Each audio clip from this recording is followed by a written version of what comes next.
Hi everyone, it's Liam here from Rating the Races. So today we're going to have a look at tomorrow's racing, and I've got some selections in a few different races: Doncaster, Newmarket, Ripon, Newbury, and Newbury.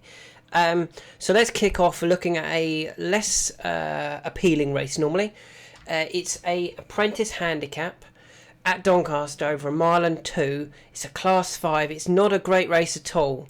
And that's just kind of why I feel this is the perfect opportunity for Liberty Coach to get a winner under his belt. He doesn't look great. Don't get me wrong. He does not look great at all. I kind of feel his best performance actually came 2 runs ago when he was 4th in Ladies' Night Handicap at Ayr over this trip. I thought he was given a decent ride that day by Jason Hart. And that came off a mark of 74. Now, he's actually dropped another couple of pounds down to 72. And Brandon can take 3 off. Now, I know that's kind of irrelevant in this race because a lot of the jockeys actually take weight off. But Brandon does at least know how to ride this track. He's done all right on his few occasions that he's been to this track. And I think he's one of the better jockeys in the race as well, which is really key in apprentice races. I think he should be able to get towards the front and almost try and make all of the running here. I think he'll likely to go forward. I don't really think there's a lot in behind him in this race. I think a lot of them are pretty average. Persian Phoenix has had plenty of chances. I think his last few runs he's had good enough chances to win races and still can't. And that extra weight that he got after finishing second at Yarmouth just won't have helped him at all. Whereas Liberty Coach is actually dropping in the handicap with similar-ish runs. So he's the one I'm actually quite interested in the 157. Now, the forecast price is 7-2 about Liberty Coach. The cheap piece is on as well. I think he could be a decent, a nice price at 7-2. What have we got? That's the wrong race. 157 at Doncaster. Whoops. Here it is. Here we don't currently have prices, but I'm looking for around the 7-2 mark about Liberty Coach for Brandon Wilkie. Moving on to a race that we probably do know a little bit more about. That is the 205, the Newmarket, the Grey Horse Handicap, where only grey horses can run in this. I'm hoping all the trainers and owners of other horses that aren't grey are going to sue the BHA for setting this race up, because how can you restrict races to certain types of horses? That's tongue-in-cheek, obviously. If you're not up to date, have a look about the trainers that are going to be excluded from races in Ireland. Who do I like here? Well, it's First Folio. First Folio is down to a mark of 86 now, and I kind of feel that he's down to a mark that he can certainly go very close. I thought his effort last time out off of 87 was a good effort. He went off the co-favourite that day, and he was 3rd behind Jordan's Electrics and Silky Wilkie. In behind was Manila Scouse, who had finished 4th. Manila Scouse has come out and won since at Chepstow off a £2 lower mark. Is now rated 90, so gone up £5. So instantly that form looks quite good.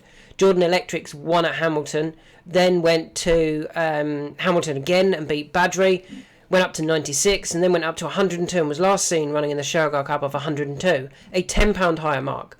So that horse is £10 higher. Manila Scouse is, what did I say, Manila Scouse is £5 higher. Silky Wilkie, okay, he's not been as good. He disappointed next time off a £2 higher mark in the Sky Bet Dash, but it was the Sky Bet Dash. You know, it was a feature race. Whereas First Folio, who was rated 87, runs off 86 in what is definitely an easier race. This is not a Sky Bet Dash like Silky Wilkie went to. This is not a race like Manila Scouse went to where the horse went and won. And this is not a race like Jordan Electrics won. This is an easier race for me for First Folio. And I think, and I definitely want to see First Folio running here. Yes, the horse has been to the track twice. Finished 4th off 98. Remember, it's running off 86. So finished 4th over course and distance off 98. So a much higher mark. And then last season did run disappointing on his only start here. Was it last season or the year before? August 2023. Did disappoint, but that came off 97. and it was over 7 furlongs. The horse doesn't want 7 furlongs, the horse wants 6. Was up there for a long way and then faded. But that was off an £11 higher mark.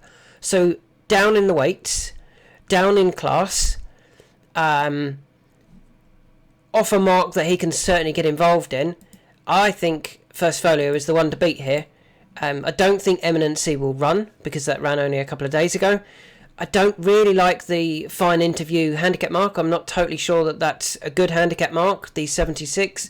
The horse that he beat last time out, Cool Time, hasn't really franked that form. Has been beaten since in a handicap and was beaten previously in handicaps off the high 60s. Yeah, I think First Folio is well handicapped, whereas Fine Interview probably isn't, to be honest. And I think they are the two we want to focus on. I'm just trying to work out what race it is. It's 205 at Newmarket. There it is. So let's have a look at the prices of that. We can see that you can currently get 7-2 about First Folio, and I do think he is the one to beat. As I said, I think Eminency won't run, and probably wouldn't be a selection anyway after that disappointing run yesterday at Windsor. Strike has gone up in the handicap, but I kind of feel that First Folio is a better horse and is now down into a race that he could certainly go very close in. You know, I was kind of disappointed with his effort last time when he was third behind Jordan Electrics and Silky Wilkie. But in hindsight, it probably wasn't a bad run at all. So, First Folio is my selection in the 205 at Newmarket. Moving on to the 245 at Ripon. Now, there's 2 in this race that I like. We'll start off with the first alphabetically listed. It's Another Bar. Now, Another Bar is going to be ridden by Ashim McSweeney, who claims a useful 3, which means the horse is officially running off 70, can run off essentially 67 because of that £3 climb. Now, I think that's the key here. The horse has dropped significantly in the handicap. Yes, the horse did come to Ripon at the beginning of the season and disappointed after a 230-day break, but disappointed off 80. Only went off 17-2 that day, off a mark of 80. Comes here off a mark of 70 with a £3 claimer, so 67, and is going to be about the same sort of price. Let's just have a look at the price. What race is this? The 245 at Ripon. Went off 8.5 to 1 when off for 80. You can currently get 10s about Another Bar. And the thing about Another Bar is at least he's back down to a mark now that he's shown, okay, he can go and win races now. He beat the Riddler last time out at Doncaster.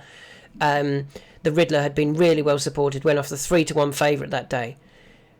Another Bar was just good enough to win, but kind of suggests to me that now we're down to marks that he can win off.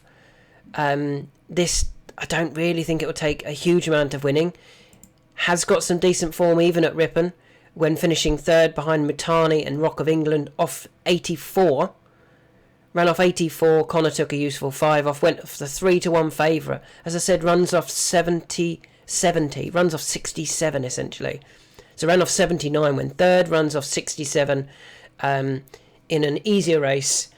Yeah, I think Another Bar is definitely overpriced here. Has also got a win to his name, off a mark of 68. At Ripon over 6 furlongs. So no, there's no reservations for me there about Another Bar. I think he's going to run a really big race. Also in that race that I do have to give a chance to, and I am going to have a bet on, and we're going to be on opposite sides here, just in case we do get beat by the side. It's, now as this said, Origin Trail. Another horse that I think is running off a handicap mark that the horse can go close off. Well, he did go close last time out, over 5 furlongs. Got beat by Je ne sais quoi off 77. Runs here off 78, but goes back up in trip. And if you watch his race last time out when he was second behind Je ne sais quoi, the 6th furlong looked like it was required. And having dropped back to 5, it was clearly too quick for Origin Trail. Some of his form at Ripon is actually very good, though. He's got a 2nd, a 3rd, an 11th. That came off 79 in a Class 2 handicap. This is a Class 4. He was 2nd off 78, remembering he's running off 78. He was 2nd off 77, beating a nose. he won a maiden stakes, winning by a length and a half. So off 78 or 77, he was a nose second. He was half a length second off 78. He was a third off 78, beaten by Radio Gugu, who's a better horse than this type of class. And then last time out, beaten off 77, but over a trip that was too short. I kind of feel that he's going to be there or thereabouts. So I was thinking he's going to be, in this type of race, about 6 to 1, 7 to 1 sort of price. He's not. They've gone 14 to that Origin Trail. I don't get that, to be honest. I think he will run a really big race here, and I would have him, down here sort of thing. Second, third, fourth favourite, rather than as big as 14s. Great form at the track. Off a mark that he can go close off, and at least thrown in a bit of form last time out to suggest that he is back to running into form. So that's Origin Trail is my other one in this race at 14. So we've got Origin Trail at 14s and another bar at 10s. Moving on to the 3 o'clock at Newbury. I don't know if I've missed a race that I am going to very quickly mention. It's the race with Kukuli. Now, I was going to put up Kukuli because I thought it was the eye catcher from Royal Ascot. It wasn't. The eye catcher for Royal Ascot that hasn't come back out yet. It's Kasaya in those Cheveley Park Silks. That's the horse I'm looking out for in the Cheveley Park Silks, not Kukuli. In the Judgment Silks, sorry. Not Kukuli, it's Kasaya. So anyway, the horse that I do like in the 3 o'clock is the Judgment horse. It's Starlaw. I'm giving Starlaw another chance back down in trip. Now, when he went to Ascot, he stepped up in trip, having been eye-catching at Newmarket and then eye-catching at Goodwood. Stepped up in trip and we kind of felt that the step up in trip would suit. Maybe it didn't. Far too keen over a mile, pulled away his chance, never got involved because of it.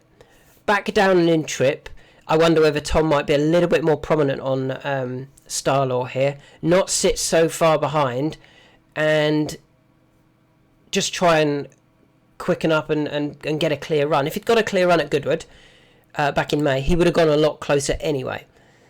Still might not have been beaten the favourite, which obviously they probably the winner, which they probably didn't want to. They Judmont had both the winner and Starlaw.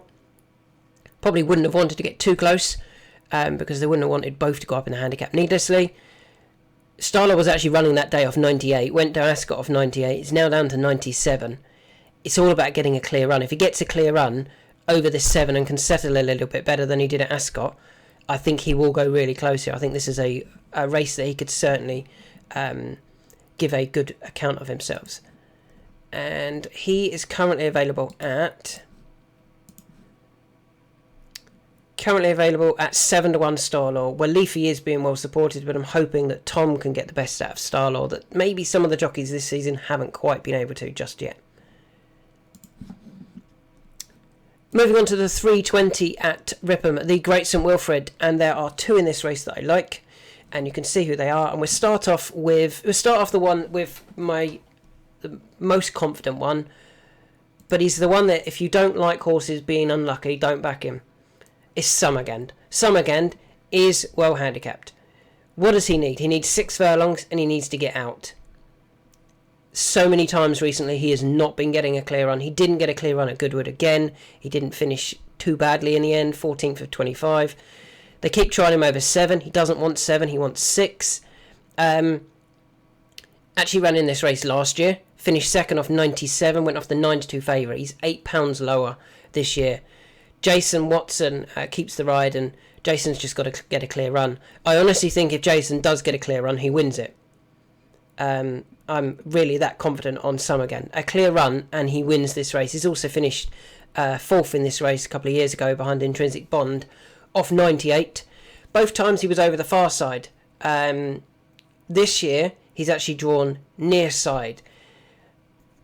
Possibly the wrong side in terms of getting caught up in traffic. I do think there'll be a cluster down this side, and Jason can do one of 2 things, I think. He either needs to gamble and sit right on that rail and hope something comes off, or I'd almost prefer him to sit out the back and when he goes to make his move, drift him off into the middle and try and come down the centre of the track fast. I really think if he gets a clear run, he will win this. it's all about getting that clear run. And he is currently available at... He is now the favourite. Obviously, we've highlighted him for this race many a time. He is available at 13-2. But I kind of feel we're backing him at 13-2 on the basis of if he gets a run, he wins. So I'm happy to take 13-2 about a horse that's... It's 13-2 about him getting a clear run for me. The second horse that I'm going to put up doesn't... Well, I looked at Wob Wob Wob in this race. I think it wants a bit of cut in the ground. I don't think we're going to get any rain. So I'm going to take on Wob Wob Wob. And the second horse that I'm going to put up is Mr. Wagyu. Now, Mr. Wagyu is running off a mark of 90. Now, he got beat for us earlier this season off a mark of 90. He was beaten a short head at Epsom by Misty Grey. He's since been to Ripon. He finished third behind Marine Wave and Dakota Gold. If Dakota Gold, interestingly, had been in this race, Dakota Gold would have been a selection for this. Mr. Wagyu finished third that day behind Marine Wave and Dakota Gold off a £3 higher mark of 93. And I kind of feel that maybe that was them looking to see whether this was the right race for him, because they'd been here on his return and he finished a good second to Glorious Angel when not getting there over 5. I think they then came back for the race, the Ladies' Day Handicap, to see if the Great St Wilfred was a suitable target. And I think they come up with, yes, it is. He went to Epsom. He ran another good race at Epsom, beaten by Get It. Obviously, that's been well franked since then. Get It come out and won the Stewards' Cup, didn't he? He did indeed. He's come out and won the Stewards' Cup. So that form looks quite strong. Yes, it didn't go well at the Curragh. And then he didn't get the clearest of runs in the Goodwood Cup. The Stewards' Cup, at Goodwood. I feel that Ripon will play to his strengths. I think he will run a nice race here. He's off a mark that he can go close off. He's gone off 9-2 favourite off 94. He went off 9-1 off 90 on his return. And then he went off 9-2 off 93. Well, he's running off 90. So he's running off... Is that his lowest mark he's been here? He's run off 100 here. He's running off his lowest mark that he's ever run off in this race, at this track. And I don't think his effort a few runs ago behind Get It was a bad run. It didn't quite work at the Curragh, as I said. Nothing went right at Goodwood. I think he's the one that's going to... I think he's overpriced to do. Mr. Wagyu at 12s. I kind of feel he should be a little bit shorter than that. Maybe in the 8s, 9s range. I don't feel he's quite going to need as much luck in running as Summergand is. And he's my second bet in the race. And finally, moving on to the last race that I'm interested in, it's the 440, and you can see who I like here. It's Hutchence. Hutchence for Rafe Beckett, Ross O'Brien, and Valmont, the owners. They put the blinkers on last time. They stepped him up to a mile and 4, and he won. And I think that was key. And he was a really impressive winner. That came off 74. He's up to 82. These... You know, if you listen to my videos, when they do something and they go up in trip, their horses are always dangerous. And the fact that when they went handicapping off 76, they felt they could win that. But the fact they went off 13-8 favourite, they felt they could win next time. They went off the 5-2 favourite. Despite finishing 6th of 10, when they stepped him up to a mile and 3.5, they thought they would win, 5-2 favourite. Then they went up to a mile and 4 and went, right, what's not working? Let's put the blinkers on. Got it. Now he's winning. Now I think they'll go and win again. I don't think there's any prices for this one at the moment, but the forecast has been put out as 5-2. I'd be more than happy with 5-2 because I kind of feel that he's going to be one of these horses that they have that go on a little sequence, Hutchence. I think they might win here over a mile and 4, then go up to a mile and 6 next time as well, and potentially go very close in a race next time as well. So there are my selections. We're starting and ending with the less... interesting races in terms of like they won't really be on ITV. Starting off with Liberty Coach, who I think has been found a race that they can win off. Brandon Wilkie can go forward on Liberty Coach, and I don't think the others are good enough to run Liberty Coach down. In the 205, First Folio is nicely handicapped for this race. It's a much easier race than what he normally runs in at the track, and he's also got some decent form. I thought last time out was a very good effort in hindsight behind Jordan's Electric. And who do I say was second? Silky Wilkie. At Ripon, Origin Trail loves Ripon. I think he'll go really well. Another Bar also likes Ripon and is very nicely handicapped and is just coming back into a bit of form. At Newbury, Star Law is the unexposed, the interesting runner in the race. If he gets a clear run, I think he'll go well. Tom Marquand might sit him a little bit closer to the pace than previous runs. Summergand, I think, wins the Great St Wilfred if he gets a clear run. If he doesn't, it could be Mr. Wagyu that takes advantage, as I think he'll be in a slightly better position with about a furlong to run. And in the final race that I'm interested in, the 440 at Newbury, Hutchence. Now they've found the key to getting the win, up in trip, blinkers on. I think he can go on a bit of a sequence here and win another couple of races.